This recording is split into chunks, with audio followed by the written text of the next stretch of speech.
এটা আমাদের অভ্যন্তরীণ বিষয়। এই ব্যাপারে ভারতের কোনো বক্তব্য দেওয়ার সুযোগ নাই। ভারত আমাদের অভ্যন্তরীণ ব্যাপারে কোনো বক্তব্য দিতে পারে না। আমাদের লাভ ক্ষতি আমাদের বুঝতে হবে, মক্কা প্যাক্টে আমাদের কী লাভ হবে। আমি সন্ধ্যার কথা বলেছি একটু আগে, যেটা হচ্ছে economically will be benefited, militarily সিকিউরিটির দিক থেকে আমরা বেনিফিটেড হব।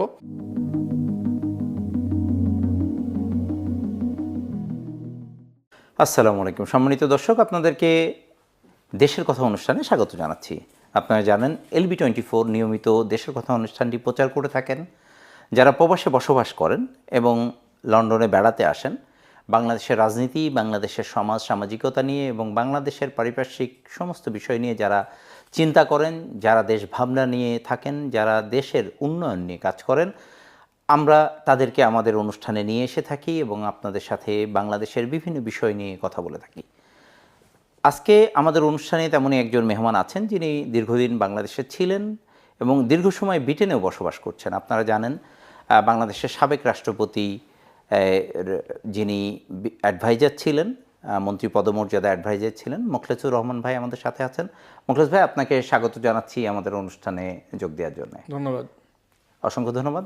সম্মানিত দর্শক, আজকের আমাদের অনুষ্ঠানের আজকের যে আয়োজন, এটির মূল উদ্দেশ্য হচ্ছে, আপনারা জানেন সমসাময়িক যে পরিস্থিতি বাংলাদেশে চলছে সেই পরিস্থিতি নিয়ে কিছু আলোচনা করা। তার মধ্যে বিশেষ করে মক্কা চুক্তি একটি বড় ইস্যু, এবং দেখেন যে যখন মক্কা চুক্তির বিষয়টি যখন সামনে এসেছে তখনই একটি অস্থিতিশীল পরিস্থিতির দিকে বাংলাদেশ যাচ্ছে।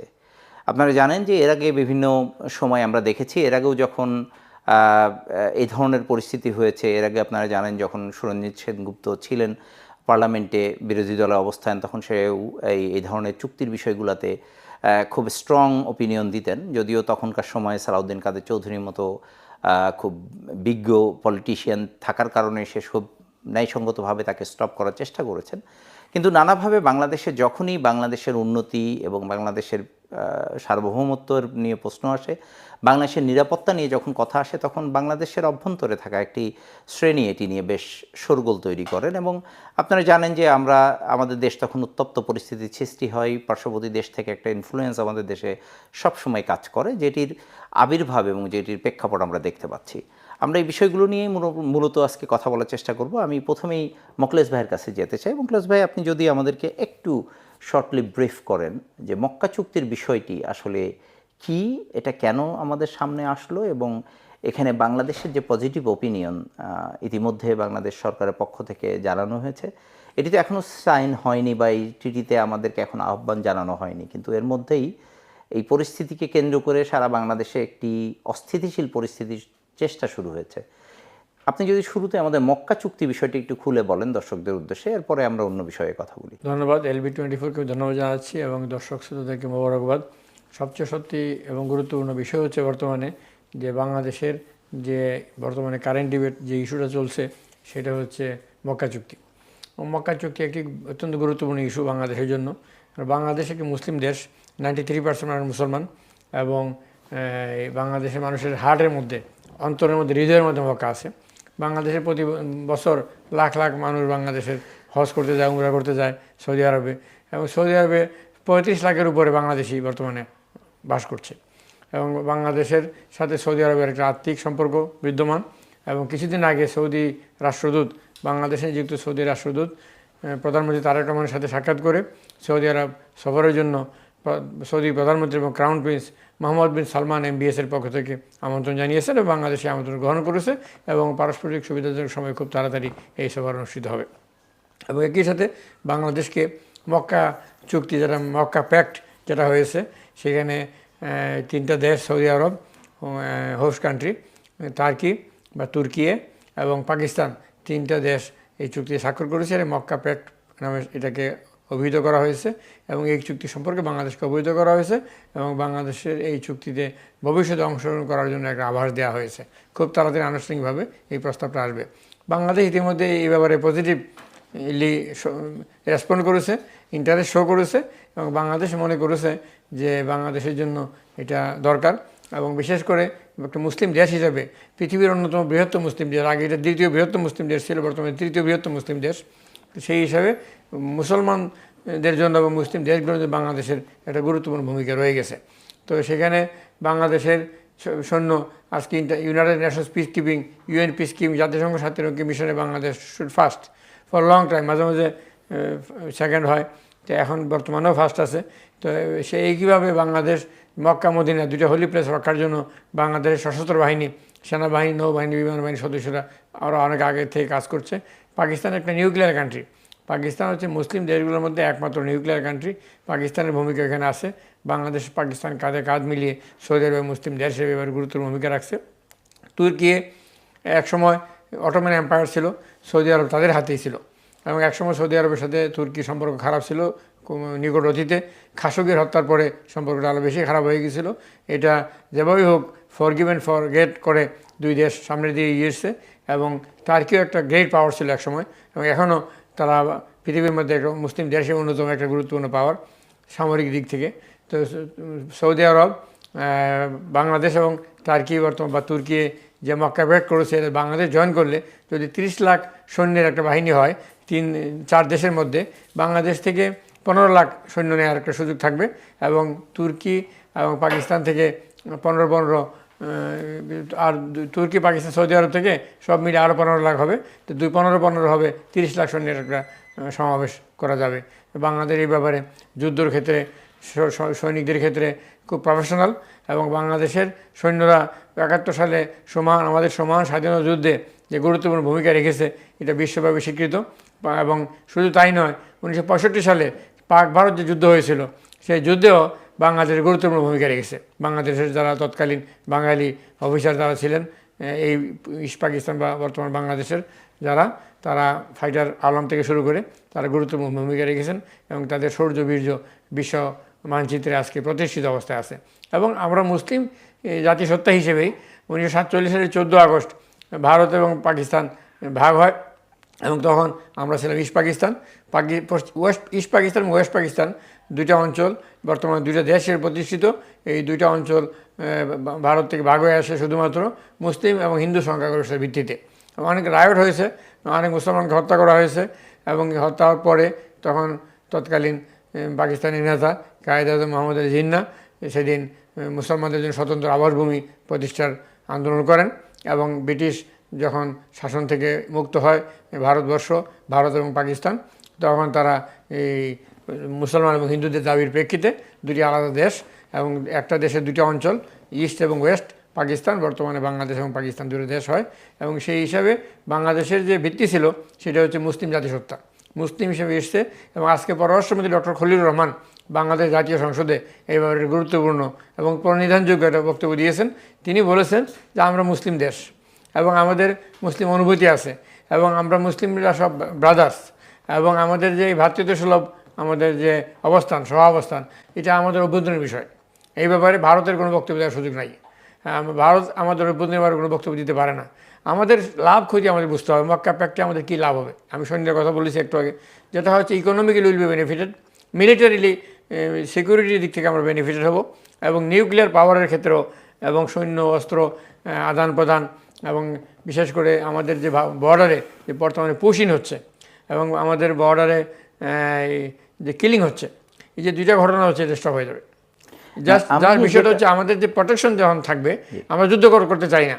বাংলাদেশ কারোর সঙ্গে যুদ্ধ করে না, বরঞ্চ আমাদের দেশের সংখ্যালঘুরা হিন্দুরা 7% হলেও, সব মিলিয়ে সব ধর্ম অবলম্বীরা উপজাতি মিলিয়ে হলেও তাদেরকে আমরা সম্পূর্ণ নিরাপদ দিই। আমরা হিন্দুদের কোনো নামকরণ বদলাই না। এমনকি আমাদের দেশে কিছুদিন আগে বিএনপির আমলে মেয়র সাদেক হোসেন খোকার সময়ে সিয়া দত্তের নামেও আমরা রাস্তা করেছি ঢাকা শহরে। আর ইন্ডিয়াতে মুসলমানদের নামকরণ সব বদলে ফেলা হচ্ছে, ঐতিহাসিক নামগুলো, শত বছর, হাজার বছরের নাম।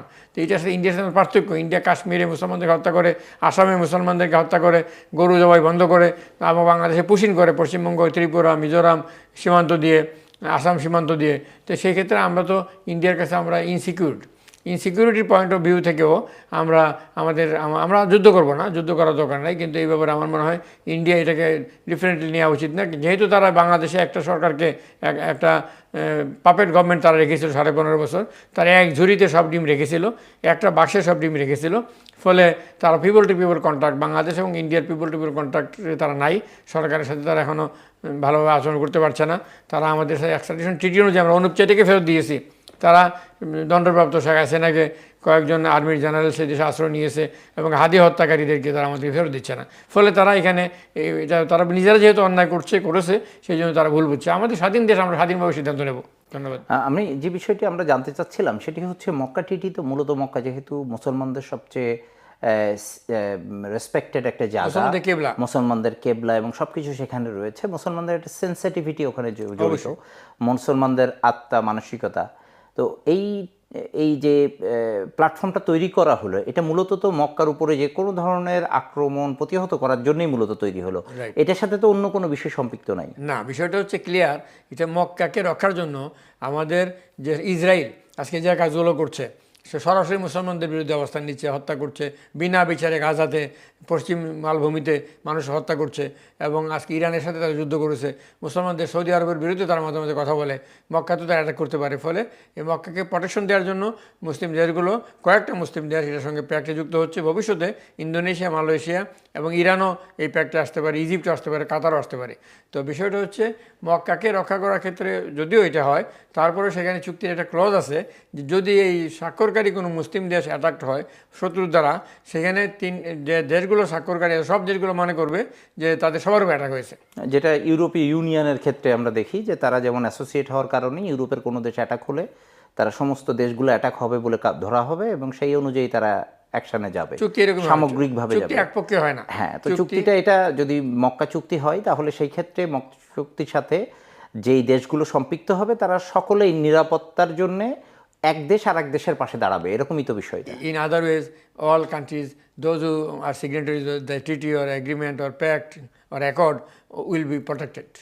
অসংখ্য ধন্যবাদ মুকলেশ ভাই। আরেকটা বিষয় যেটা জানতে চাচ্ছিলাম, এখনও তো ওই যে সেই আমরা বাংলাদেশে একটা কথা আছে মক্কা বহুদূর, এখন আমাদের তো এই চুক্তিটা কেবলই 3টা দেশ সাইন করেছে, এখনও বিশ্বের অন্যান্য দেশগুলো যাদের যুক্ত হওয়ার কথা তাদের সাথে পারস্পরিক দ্বিপাক্ষিক আলোচনা হবে, কথা হবে, এরপরে গিয়ে সিগনেচারের ব্যাপারটা আসবে যে তারা এই কন্ট্রাক্টের সাথে একমত কিনা, জয়েন করবে কিনা, সেটা তো এখনও হয়ে ওঠেনি। কিন্তু এর মধ্যেই যে অস্থিতিশীল পরিস্থিতি বাংলাদেশে তৈরি করা হলো, এবং আরেকটা বিষয় যেটা আপনার কাছে আমি জানতে চাই যে সম্প্রতি আমরা জানি যে ভারত খুব উঠে পড়ে লেগেছিল যে আমাদের প্রধানমন্ত্রীকে তাদের দেশে আমন্ত্রণ করা নিয়ে যাওয়ার জন্যে, এবং ওনার অ্যাগ্রিমেন্ট হওয়ার আগেই, উনি ডিক্লেয়ার দেওয়ার আগেই দেখা গেছে ভারতের প্রেসিডেন্টের ভবনে যে রেগুলার মার্চ হয় সেটাকে স্টপ করে তারেক রহমানকে ওয়েলকাম জানানোর জন্য প্রিপারেশন নিয়ে রাখছিল। মানে তারা কনফার্ম ছিল তারেক রহমান তাদেরকে অফার করার সঙ্গে সঙ্গে যাবে, কিন্তু উনি যাননি। এবং পরবর্তীতে বাংলাদেশে যে অস্থিতিশীল একটা পরিস্থিতি তৈরি করা হলো, আপনি এই বিষয়টি কিভাবে দেখেন যে হঠাৎ করেই এত বিদ্যুৎ আছে, হঠাৎ করে বিদ্যুৎ নাই, আবার বিদ্যুৎ মন্ত্রী বলতেছে যে বিদ্যুৎ আমাদের ঘাটতি নাই, কিন্তু সব জায়গায় বিদ্যুতের একটা ব্যাপক শাটডাউন চলতেছে, এবং ব্যবসায়ীরা রীতিমতো তাদের ইন্ডাস্ট্রি বন্ধ করে দিয়ে তাদের কর্মচারীদেরকে বেকার করে দিয়ে, মানে সরকারের উপরে এটা কি একই সাথে গাথা কিনা যে সরকারের উপর এটা প্রেশার তৈরি করা, যাতে সরকারকে তারা আমন্ত্রণ জানিয়েছিল সরকার যায়নি, এটা প্রেশার তৈরি করে সরকারকে নতজানু করা, দুর্বল করে দিয়ে সরকারকে সেখানে নিয়ে যাওয়ার জন্যে চেষ্টা করার কি কোনো বিষয় আছে কিনা এখানে? ইউরো বাংলা ট্যুরস বারিয়াম থাকি 2027 সালের হজ বাংলাদেশ হইয়া আমরা বুকিং নিলাম। হজের রেজিস্ট্রেশন মেয়াদ 26 সেপ্টেম্বর পর্যন্ত। মক্কাতে আমরা সাফাটাওয়ারও নিয়ে রাখবো ইনশাআল্লাহ, মদিনাত স্মাইসেন আল হারসিয়াত নিয়ে রাখবো ইনশাআল্লাহ। আমরা স্টার্টিং পয়েন্টে 5 স্টার হোটেল 7200, ইকোনমি প্যাকেজ 5500। আপনারা আইজও আমরা সাথে যোগাযোগ করুকা, বুকিং দৌকা ইনশাআল্লাহ। আপনার প্রশ্নে 2টা পার্ট আছে। প্রথম পার্ট আপনি বলেছিলেন যে এই চুক্তি নিয়ে, মক্কা চুক্তি নিয়ে কোনো এখনও অগ্রসর হয় নাই, এরপরে বলেছেন বাংলাদেশের সাথে ইন্ডিয়া যে আচরণ করছে সম্প্রতি এটার উপরে। তো প্রথম প্রশ্নটা হচ্ছে যে আজকে সর্বশেষ খবর হচ্ছে বাংলাদেশের পররাষ্ট্র প্রতিমন্ত্রী হুমায়ুন কবির সৌদি আরব সফরে আছেন।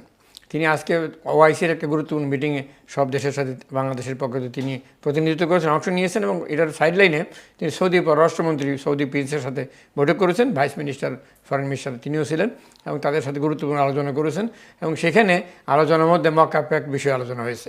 এই বিষয়ে সৌদি আরব এবং বাংলাদেশ এই মুহূর্তে বেশি সব কিছু প্রকাশ করতে চাচ্ছে না, শুধু আলোচনা হয়েছে এইটুকুই বলছে, এবং বলছে যে সৌদি আরবের সাথে বাংলাদেশের সহযোগিতা, বাংলাদেশিদের সৌদি আরবে যারা আছে তাদের ব্যাপারে সৌদি আরবের ভূমিকা রাখা, বাংলাদেশে সৌদি আরবের ইনভেস্টমেন্ট, বড় ধরনের ইনভেস্টমেন্ট এগিয়ে আসা, এগুলো আলোচনা হয়েছে।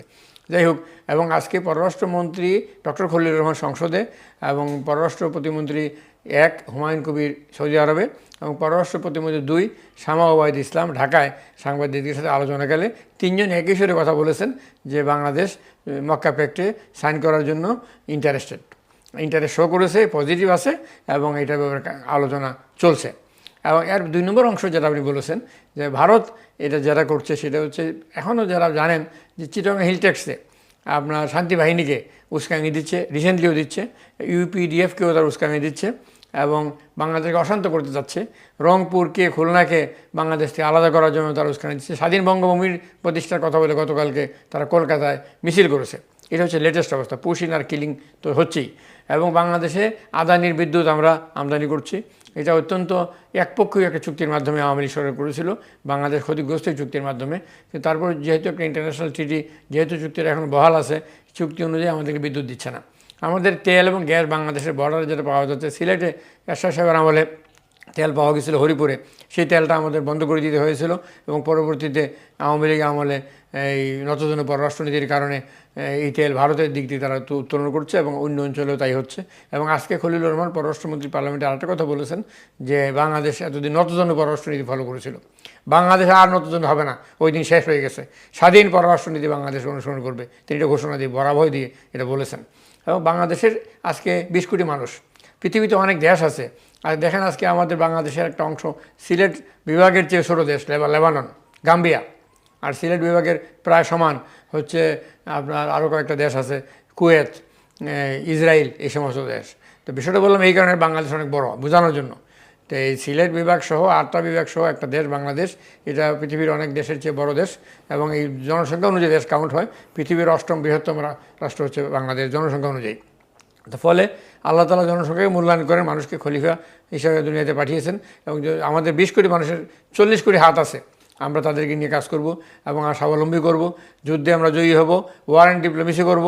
কিংস কলেজে আমার একটা সাবজেক্ট ছিল ওয়ার অ্যান্ড ডিপ্লোমেসি, তো ফলে আমাদের ওয়ারও করতে হবে, ডিপ্লোমেসি করতে হবে, আমরা কারোর সঙ্গে যুদ্ধে জড়াবো না। কিন্তু এর মানে এই নয় যে আমাদের স্বাধীনতা রক্ষা কবচ গ্যারান্টি ক্লোজ থাকবে না। আমরা যদি আজকে ওয়েল প্রটেক্টেড থাকি, তাহলে আজকে পাকিস্তানের সাথে ভারতের চিরবৈরিতা, চিরশত্রুতা চলছে, কিন্তু সেখানে আর্টস রাইভাল হিসেবে ইন্ডিয়া পাকিস্তান বর্ডার একটা গুলি ছড়ে না, এবং they are protected, Pakistan is protected.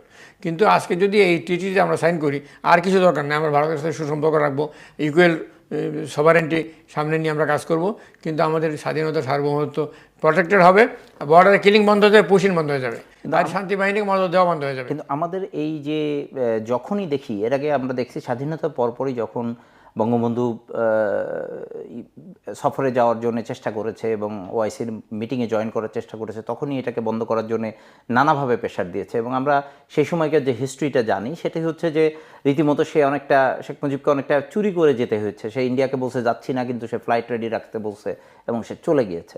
তো এই যে আমাদের দেশে সবসময় এই ধরনের একটা পরিস্থিতিতে ভারত উৎকণ্ঠিত থাকে, আমাদেরকে স্বাধীনভাবে দাঁড়াতে দেয় না, অথচ এর পরেও আমাদের দেশের রাজনীতির একটা শ্রেণী এবং রাজনীতির সাথে সম্পৃক্ত একটা শ্রেণী যারা দেশটাকে বিক্রি করার জন্যে অথবা দেশটাকে নতজানু পররাষ্ট্রনীতি যাতে থাকে এই ধরনের বিষয়গুলোতে প্রকাশ্যে তারা তাদের ভূমিকা রাখছে। সেই ক্ষেত্রে সরকার এত স্লো মুডে কেন আগাচ্ছে? যেমন আপনার নতুন সরকার আসার পরে তারা, আমরা দেখি নাই যে আমাদের কোনো জায়গায় খুব একটা বৃহৎ চেঞ্জের কোনো লক্ষণ আমরা দেখি নাই। আমাদের কোনো হাই কমিশনগুলো ঠিকমতো পরিবর্তন হয় নাই, দু একটা নিয়ে ধাক্কাধাক্কি চলতেছে, তাছাড়া মোস্ট অফ দেম সেই আগের সেট আপ আছে যারা আমাদের দেশকে সারা বিশ্বের কাছে রিপ্রেজেন্ট করবে। যারা এই দায়িত্বে আছে তারা পলিটিক্যালি ইনভলভ ছিল, পলিটিক্যালি তারা অ্যাপয়েন্ট হয়েছে, কিন্তু তারা ওই জায়গায় আছে, তাদের হাত দেওয়া হয়নি, পরিবর্তন করা হয়নি। এবং অনেক ক্ষেত্রে দেখা যাচ্ছে সরকারের মন্ত্রীরা পর্যন্ত ওই দেশগুলো, বিভিন্ন দেশে সফর করতে গেলে ওখানকার হাইকমিশনের কাছ থেকে তারা বিমাতা সুলভ আচরণ পাচ্ছে। এটা সরাসরি মন্ত্রীরা নিজেও তাদের বিভিন্ন সময় তাদের বক্তব্য কথা উল্লেখ করেছে। সেই সাথে আবার আমরা যেটা দেখছি যে বিভিন্ন, এই যে আপনি যেটা বললেন যে আদানির সাথে চুক্তি এবং অন্যান্য চুক্তি, আমরা সরকার কেন এগুলোকে স্টপ করা বা প্যারালালি অন্য থার্ড পার্টিকে এনগেজ করার ব্যাপারে ফোর্সফুলি চেষ্টা করছে না, এবং খুব স্লোভাবে আগানোর যে নীতি, যেটি সরকারের উপরে এখন মানে একটা বড় প্রেশার তৈরি হচ্ছে। অলরেডি আপনি দেখছেন যে ব্যবসায়ীরা একত্রিত হয়ে শাটডাউন করা শুরু করেছে। এটা আমার কাছে কেন যেন মনে হচ্ছে খুব পরিকল্পিত একটা বিষয়, কারণ এই ব্যবসায়ীরা তো আগের ফ্যাসিস্ট গভর্নমেন্টেরই একটা উইং। তো এই ক্ষেত্রে আপনার সরকারের এই যে যে স্লো নীতি, এটাকে আপনি কিভাবে বিবেচনা করেন? এখানে বিষয়টা একটু ক্লিয়ার করা দরকার যে আপনি কথার মধ্যে প্রশ্নের উত্তর বেশ কিছু রয়ে গেছে। কথাটা ক্লিয়ার যে সরকার 6 মাস পার হয়ে গেছে। সরকার প্রথম দিকে হয়তো দেখার চেষ্টা করেছে যে কী অবস্থা, কীভাবে চলে, একটু বোঝার চেষ্টা করেছে। They try to understand or study the issues, কিন্তু আমার মনে হয় ফেয়ার এনাফ টাইম শেষ হয়ে গেছে। 6 মাস দেওয়া হয়েছে, এখন it is time to start with. তো এখন যারা দাঁড়াচ্ছে, সরকারকে তাদের ভূমিকা নিতে হবে। তাদেরকে বিভিন্ন জায়গায় প্রশাসনে এবং প্রশাসনের বাইরেও ব্যবসায়ীদের মধ্যে বিভিন্ন জায়গায় আপনার ফ্যাসিস্ট সরকারের প্রতিপুরা লোকজন বসে আছে, মানে তারা এই সরকারকে অকার্যকর করতে যাচ্ছে, ডিসফাংশনাল করতে যাচ্ছে। এটা নিয়ে আর অপেক্ষা করার দরকার নেই, সব জায়গায় হাত দেওয়া দরকার। এবং আদানি বিদ্যুতের ব্যাপারে আপনি বলছেন বিকল্প ব্যবস্থা করা দরকার। আমার সাথে জার্মান একটা ইনভেস্টরদের একটা টিম সাম্প্রতিককালে আলোচনা করেছে। তারা বলছে বাংলাদেশে তারা কম পয়সায় আপনার সৌরবিদ্যুৎ, জলবিদ্যুৎ এবং বাতাসের থেকে বিদ্যুৎ, তিনটা তারা দিতে পারবে। এবং যে বিদ্যুৎ তারা করবে সেই প্রকল্প থেকে কয়লা দিয়ে তারা করবে, এটা থেকে তেল, গ্যাস, পেট্রোল, ডিজেল, অকটেন উৎপাদন করা যাবে, কম পয়সা হবে। যেখানে 130 টাকা দাম, সেখানে শুধু 30 টাকায় তারা করতে পারবে। এবং আমার মতে এরকম তাদেরকে অ্যালাউ করা দরকার। তো সরকার যেমন আমাদের নতুন প্রকল্প অ্যালাউ করতে, তো এটা ইমপ্লিমেন্ট করতে তো বেশ সময় লেগে যাবে। হ্যাঁ, কিছু কিন্তু সরকার এখন যে প্রেশারটা শুরু হয়েছে সরকারের উপরে আমরা দেখছি, এবং সরকারকে এমন আমার কাছে মনে হচ্ছে সরকারকে বাধ্য করা হবে যে ভারতের কাছে নতজানু হয়ে তাদের কাছ থেকে আবার সাপোর্ট আশা করবে, তাদের সাথে দেখা এটা করে। সরকার করতে হবে না, করতে হবে না, সরকার কিন্তু করবে না। নতুন কিছু ইমপ্লিমেন্ট করতে তো সময় লাগবে, সময় লাগবে সেই না। সময়টা আমি কোথায় যেটা পাবে? বলেছি যে 3 মাসের মধ্যে সম্ভব। আর সরকার 2 বছর সময় চেয়েছে, 2 বছর সময় লাগবে না। এবং এটা হলো 3 মাসের কথা বললাম। আর একটা হচ্ছে এক্সিস্টিং যে প্রজেক্টগুলো আছে, প্রকল্প আছে, যেমন শাহজিয়াবাজারে বিদ্যুৎ উৎপাদন কেন্দ্র আছে, এখানে এক্সট্রা ক্যাপাসিটিও আছে, আর নতুন কিছু বিদ্যুৎ উৎপাদন কেন্দ্র এখানে হয়েছে। এটা যদি হরিপুর বিদ্যুৎ উৎপাদন কেন্দ্র আছে, নারায়ণগঞ্জের কাছে বিদ্যুৎ উৎপাদন কেন্দ্র আছে, কাপ্তাইয়ে জলবিদ্যুৎ কেন্দ্র আছে, রাজশাহীতে বিদ্যুৎ কেন্দ্র আছে, খুলনাতে বিদ্যুৎ কেন্দ্র আছে। এগুলো সবগুলো যদি চালু করা হয়, এবং বেশ কিছু কুইক রেন্টাল বিদ্যুৎ কেন্দ্র আওয়ামী লীগ চালু করেছে, বন্ধ আছে, এগুলো যদি এখন প্রয়োজন লাগে চালু করতে হবে, আমাদের দেশেরগুলোকে চালু করতে হবে, যেহেতু সরকার এখানে ভর্তুকিও দিয়েছে।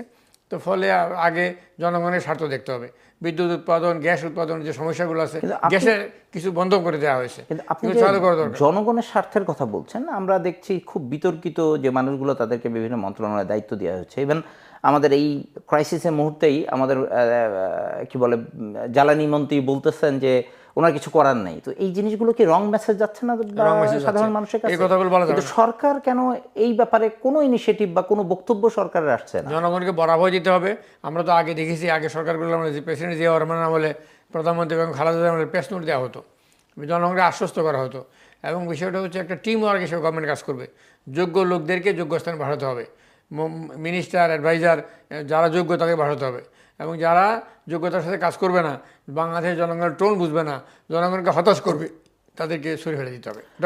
আমরা প্রোগ্রামের প্রায় শেষ মুহূর্তে চলে এসেছি। আপনি যদি আমাদেরকে এই মক্কা ট্রিটি এবং ওভারঅল বাংলাদেশের স্বাধীনতা সার্বভৌমত্বের যে ক্রাইসিস এখন দেখা যাচ্ছে, যে প্রেশার দেখা যাচ্ছে, এবং সরকারকে নতজানু অবস্থায় নিয়ে যাওয়ার জন্য যে সামগ্রিক প্রচেষ্টা আমরা দেখছি, এই প্রচেষ্টা থেকে বের হয়ে আসার সরকারের কোনো পরিকল্পনা বা প্ল্যান আপনার জানা আছে কিনা, এবং দর্শকদের উদ্দেশ্যে আপনি কিভাবে এই বিষয়টি আশ্বস্ত করার মতো কোনো জায়গা আপনার জানা আছে কিনা, থাকলে একটু দর্শকদের উদ্দেশ্যে বলবেন। এই প্রসঙ্গে বলতে গেলে আমি এটা ক্লিয়ার করি যে 1971 সালে আমাদের সময় স্বাধীনতা যুদ্ধে জাতিসংঘের মাধ্যমে যুক্তরাষ্ট্র, যুক্তরাজ্য, পৃথিবীর বিভিন্ন দেশ, ইউরোপিয়ান ইউনিয়ন বাংলাদেশকে যে লক্ষ লক্ষ কোটি টাকা সাহায্য করেছে, ভারতকে এই সাহায্যটা সরাসরি করা হয়েছে, ভারত সাহায্য পেয়েছে। পাকিস্তান সারেন্ডার করার পরে পাকিস্তানের কাছ থেকে অস্ত্র, সরঞ্জাম, অর্থ সব কিছু তারা পেয়েছে, আমরা নিজেরাও দিয়েছি। তো ফলে ভারত নিজের লাভবান হয়েছে। তারপর আমরা তাদের সাথে বন্ধুসুলভ আচরণ করতে চাই, আমাদের সঙ্গে তাদেরকে বন্ধুসুলভ আচরণ করতে হবে। মক্কা চুক্তিতে সাইন করার কারণে আমাদেরকে তারা ভুল বুঝতে চলবে না, কারণ এটা বাংলাদেশের অভ্যন্তরীণ বিষয়, আমাদের অভ্যন্তরীণ বিষয় আমাদেরকে করতে দিতে হবে। ভারত রাশিয়ার সাথে 25 বছর একটা চুক্তি করেছিল, এখনও চুক্তি আছে। অন্য দেশের সাথে তারা চুক্তি করে, আমেরিকার সাথে যারা চুক্তি করেছে, আমরা তো কিছু বলি না। আমরা এখানে দেশ ছোট আর বড় বলে কথা না, মর্যাদা ইকুয়াল থাকতে হবে। তো সেই ক্ষেত্রে বাংলাদেশে বর্তমানে যোগ্য লোককে যোগ্য স্থানে বসাতে হবে, ব্যবসায়ীদেরকে প্রশাসনে পুনর্বিন্যাস করতে হবে, এবং মানুষের মধ্যে যে ভয় আতঙ্ক সৃষ্টি হচ্ছে, অনেকে রাজনৈতিক কারণে ব্যবসা বন্ধ করে দিয়ে একটা আতঙ্ক সৃষ্টি করে সরকারকে ডিসফাংশনাল করতে যাচ্ছে, সেইখানে সরকারকে ভূমিকা রাখতে হবে। এবং যেটা হচ্ছে যে সরকার যদি ভূমিকা রাখে, এবং এই ক্ষেত্রে যেটা যারা ভুল ত্রুটি আমাদের থাকতে পারে, আমাদের প্রত্যেকের ভুল ত্রুটি হয়, তো এখন যেটা হচ্ছে যে এনাফ ইজ এনাফ, আমাদের টাইম চলে গেছে, এখন সরকারকে দৃঢ়তার সাথে সামনের দিকে এগিয়ে যেতে হবে। এবং আমি দৃঢ়ভাবে বিশ্বাস করি যে প্রেসিডেন্ট জিয়াউর রহমান, প্রধানমন্ত্রী এবং খালেদা জিয়া যেভাবে রাষ্ট্র চালিয়েছেন, যোগ্য লোকদের যোগ্য স্থানে বসিয়ে সমস্যার সমাধান করেছেন, যখন যেটা হাতে ধার দেওয়া দরকার সেটা করেছেন। আমাদেরকে মক্কা চুক্তি সাইন করতে হবে অবিলম্বে, আমাদেরকে ভারতের সাথে আমাদের স্বাধীনতা সার্বভৌমত্ব, আমাদের স্বার্থ অক্ষুণ্ণ রেখে, এবং একটা পর্যায়ে ভারত বাধ্য হবে যে অক্ষুণ্ণ রেখে বাংলাদেশকে তারা হারাতে চাইবে না, কারণ তারা ইতিমধ্যে পাকিস্তানকে হারিয়ে মনে করেছিল যে তারা পাকিস্তানকে একঘরে করে দিয়েছে। এখন দেখা যাচ্ছে ভারত নিজে একঘরে হয়ে গেছে। এখানে শ্রীলঙ্কার অবস্থা দেখেন, মালদ্বীপ থেকে শুরু করে নেপাল, ভুটান, দেখেন এমনকি আফগানিস্তানের ব্যাপারেও একটা অংশ বা সরকারের একটা অংশ, যদিও ভারতের সাথে তাদের ভালো সম্পর্ক আছে, কিন্তু আফগানিস্তানের জনগণ এবং সরকারের অন্যান্য বড় অংশগুলো তারাও রেশনালি যুক্তিসঙ্গতভাবে কাজ করতে যাচ্ছে। ফলে সার্ককে, দক্ষিণ এশিয়া আঞ্চলিক সহযোগিতা সংস্থা, সাউথ এশিয়ান রিজিওনাল অ্যাসোসিয়েশন, যেটা কোঅপারেশন, যেটা SAARC, south Asian association for regional cooperation, SAARC, এটাকে অ্যাক্টিভ করতে হবে। ইন্ডিয়া থেকে ইনঅ্যাক্টিভ করে রেখে দিয়েছে। নেক্সট সামিটটা পাকিস্তানে হওয়ার কথা ছিল, 2015 সাল থেকে সার্ক সামিট করতে ইন্ডিয়া দিচ্ছে না। ইন্ডিয়াকে এগুলো বাড়ি এগিয়ে আসতে হবে। এবং মক্কা প্যাক্টে যাওয়ার পরে ইন্ডিয়াতে অনেকগুলো উপ আঞ্চলিক ও আঞ্চলিক প্যাক্টে আছে আমাদের সঙ্গে, আমাদেরকে বাদ দিয়েও আছে, এবং সেখানে আসার সঙ্গে আমি একটু আগে বলেছি। ফলে আমাদেরকেও চুক্তিও করতে হবে এবং আমাদের সমানে সমানে সম্পর্ক রাখতে হবে। সম্পর্ক রেখে অতীতে যেভাবে আমরা সার্কের মাধ্যমে আঞ্চলিক সমস্যাগুলো সমাধান করেছি, ভারতকে আমাদের গঙ্গার চুক্তি এই বছরের ডিসেম্বরে শেষ হবে, এটাকে নবায়ন করতে হবে। তিস্তার ব্যাপারে আমাদেরকে অন্য 54 অভিন্ন নদীর ব্যাপারে এগিয়ে আসতে হবে, আর আমাদেরকে একই সাথে তিস্তাতে যে পরিকল্পনা, যেটা এটা বাস্তবায়ন করতে হবে। অসংখ্য ধন্যবাদ মোখলেস ভাই আপনাকে আমাদের সাথে দীর্ঘক্ষণ থেকে কথা বলার জন্য। সম্মানিত দর্শক, আমাদের সময় প্রায় শেষ, আমরা প্রোগ্রাম শেষ করব। আমাদের আজকের যে মূল বিষয়টি ছিল, আপনারা ইতিমধ্যে বুঝতে পেরেছেন যে বাংলাদেশের স্বাধীনতা, সার্বভৌমত্ব নিয়ে যে সংশয় এবং একটি অস্থিতিশীল পরিস্থিতির দিকে দেশকে ধাবিত করা হচ্ছে, সেই বিষয়টি নিয়ে আমরা কথা বলছিলাম। আমরা যখনই প্রত্যেকবারই যখন যেই গভর্নমেন্টে আসে, ইভেন স্বাধীনতার পরেও যখন শেখ মুজিবুর রহমান সাহেব সরকার প্রধান হয়েছেন, তখনও একইভাবে আমরা পড়শি দেশের হিউজ আকারে চাপ দেখেছি, যাতে আমরা কোনোভাবেই নিজেদের পায়ে দাঁড়াতে না পারি এবং সার্বভৌমত্ব রক্ষার ক্ষেত্রে আমরা ভূমিকা না রাখতে পারি। এখনও দেখা যাচ্ছে সেই একইভাবে আমাদের দেশে, যখনই এখনও চুক্তি স্বাক্ষর হয়নি, কিন্তু যখনই এটা নিয়ে আলোচনা হয়েছে, বাংলাদেশ সরকারের পক্ষ থেকে যখন পজিটিভ সাইন দেওয়া হয়েছে, তখনই একটি অস্থিতিশীল পরিস্থিতি তৈরির জন্য নানাভাবে প্রচেষ্টা শুরু হয়েছে। আমরা আশা করব সরকার দৃঢ়ভাবে বিষয়গুলোকে অবজার্ভ করবেন, সমস্যাগুলোকে সমাধান করবেন, জনবান্ধব সরকার হিসেবে নিজেদেরকে প্রতিষ্ঠা করার চেষ্টা করবেন, সেই সাথে মেরুদণ্ড সোজা করে পররাষ্ট্র নীতির ক্ষেত্রে শক্ত ভূমিকা পালন করবেন, এবং যে প্রবলেমগুলো আমাদের জন্য আছে, যেটার কারণে সরকার নতজানু হওয়ার সম্ভাবনা আছে, সেই জায়গাগুলো যাতে সরকার বিপরীত একটি অল্টারনেটিভ ব্যবস্থার মাধ্যমে যাতে এই প্রেশার থেকে বের হয়ে আসতে পারে, সেটাই আমাদের মূল কাম্য। আমরা আশা করব যে সরকার সেদিকে দৃষ্টি রাখবেন এবং জনগণের যে ক্রাইসিসের মধ্যে দিয়ে জনগণ যাচ্ছে, জনগণকে আশ্বস্ত করবেন, এবং তাদের এই ক্রাইসিস থেকে বের করে আনার জন্য সরকারের দৃশ্যত একটি ভালো ভূমিকা আমরা আশা করছি। সে পর্যন্ত আমাদের সাথেই থাকবেন। আমরা হয়তো আর একটা কোনো প্রোগ্রামে আমাদের ভিন্ন কোনো মেহমান নিয়ে আমাদের সামনে হাজির হব। আমরা দেশের কথা অনুষ্ঠানে দেশ নিয়ে, দেশ ভাবনা নিয়ে আমরা কথা বলবো। সে পর্যন্ত আমাদের সাথেই থাকুন, LB24-এর সাথেই থাকুন। আসসালামু আলাইকুম।